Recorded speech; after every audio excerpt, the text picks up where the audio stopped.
आगे यार वीडियो बन गया तो कर तो बुलाने लग रहा तो अब मैं बात नहीं बना रहा। हाँ तो हमारे साथ ही अस्सलाम वालेकुम नाज़रीन, का हाल चाल है? ठीक ठाक हो? हमारा बुजुर्ग और हम जनाब गाँव जोधा करतारपुर से बात कर रहा हूँ। क्यों गिन गिन कर तस्बीह पढ़ते हो इकबाल? क्यों गिन गिन कर तस्बीह पढ़ते हो इकबाल? उससे क्या हिसाब करना जो बेहिसाब देता है। तो भाई हम अल्लाह का हर इबादत गिन गिन के करा, तस्बीह पढ़ा गिन गिन के, सुबहान अल्लाह 33 मरतबा, अलहम्दुल शरीफ 33 मरतबा, अल्लाह अकबर 34 मरतबा, और फिर जनाब निफल पढ़ना तो वे भी गिन गिन के 4 पढ़ लिया, 6 पढ़ लिया, या जहन बढ़ा लिया 8 पढ़ना। यानी हर इबादत हम गिन गिन के करा। और जब अल्लाह से हम डिमांड करा, फिर डिमांड हम कहेंगे हमारी हम इतना मिल जाए कि बेहिसाब। आप हम हिसाब कर करके बात करा, अल्लाह से हम बेहिसाब मांगा।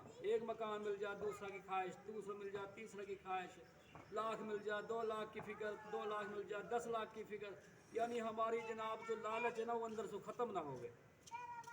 तो जनाब अब अगर बंदो देखो अल्लाह की बात करे, गिनी मिनी 5 नमाज़ ने पढ़े, और जनाब में हमारे फ़ायदों कुछ भी ना बंदा को चलो मुँह तो 5 टाइम धोवे, बंदो अच्छो तो लगेगा ही है, हाथ पाँव धो जाए, अल्लाह से मुलाकात हो जाए हैं, या हमें सरासर हमारा ही फ़ायदा है।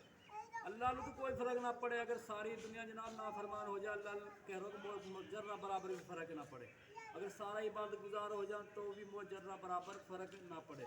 तो भाई अल्लाह तो कोई फ़र्क ना पड़े, जो हम इबादत कर रहे हैं हमें हमारा अपना फ़ायदा। अगर हमने जन्नत में जाना है, जन्नत का हम तलबगार बहुत है, लेकिन मरण से हम डरा। जबकि नेक बंदा जो है वह मरण से उनमें कोई डर ना लगे।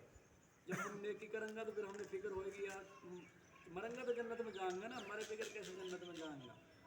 तो भाई नेकी करनी चाहिए और गिन गिन के ना करनी चाहिए, और हर वक्त अल्लाह को जिक्र करना चाहिए। अच्छो जी, अल्लाह हाफ़िज़।